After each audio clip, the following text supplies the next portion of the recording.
જે મને આ લાંબા ટાઈમથી ન્યાય નહોતો મળ્યો એના માટે ન્યાય મળી ગયો છે, એના માટે સરકારશ્રીનો આભાર. અમે અહીંયા આવ્યા હતા, કુરજીભાઈ બાવળિયા સાહેબનો આભાર. નમસ્કાર દર્શક મિત્રો, બગદાણાની બબાલના પીડિત નવનીત બાલદિયાએ આજે ગુજરાત સરકારમાં મંત્રી કુંવરજી બાવળિયાની મુલાકાત લીધી છે.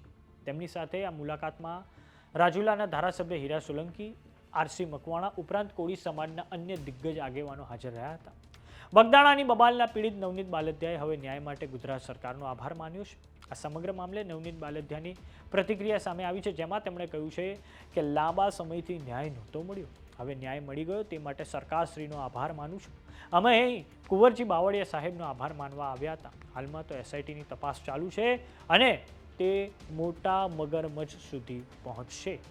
તો આવો સાંભળીએ નવનીત બાલદિયાએ શું કહ્યું છે. જે મને આ લાંબા ટાઈમથી ન્યાય નહોતો મળ્યો એના માટે ન્યાય મળી ગયો છે, એના માટે સરકારશ્રીનો આભાર. અમે અહીંયા આવ્યા હતા, કુરજીભાઈ બાવળિયા સાહેબનો આભાર માનવા.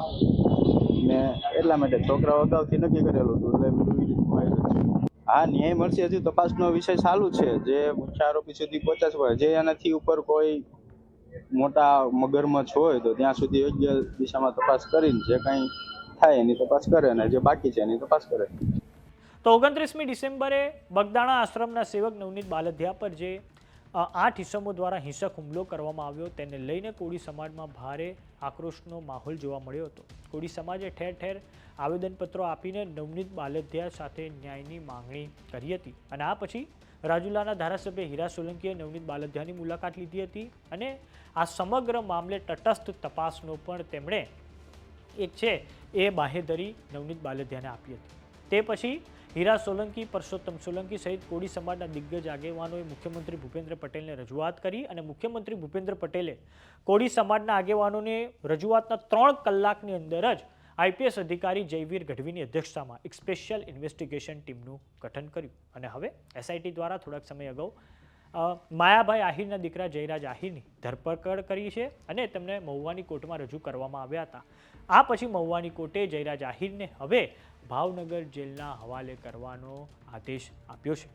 તો હવે કોળી સમાજની માંગણી એ છે કે બગદાણાના પૂર્વ પીઆઈ ડીવી ડાંગર અને ડીવાયએસપી રીમા ઝાલા તેમને પણ હવે તાત્કાલિક ધોરણે ડિસમિસ કરવામાં આવે અને આગામી સમયમાં 1 ફેબ્રુઆરીએ કોળી સમાજનું જે મહાસંમેલન ભાવનગર ખાતે મળવા જઈ રહ્યું છે, તેમાં પણ સરકાર સમક્ષ કોળી સમાજ દ્વારા આ માંગણી કરવામાં આવશે.